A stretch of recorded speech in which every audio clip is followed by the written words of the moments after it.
قربا قربانا فتقبل من أحدهما ولم يتقبل من الآخر قال لأقتلنك قال إنما يتقبل الله من المتقين لئن بسطت إلي يدك لتقتلني ما أنا بباسط يدي إليك لأقتلك إني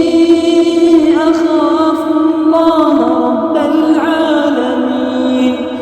إني أريد أن تبوء بإثمي وإثمك فتكون من أصحاب النار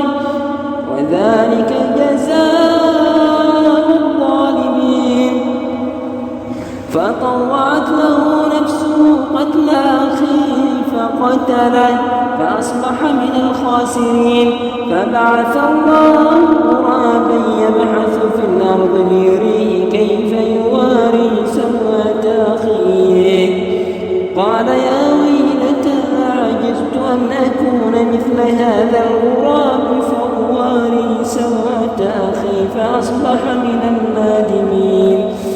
من أجل ذلك كتبنا على بني إسرائيل أنه من قتل نفسا بغير نفس أو فسادا في الأرض فكأنما قتل الناس جميعا ومن أحياها فكأنما أحيا الناس جميعا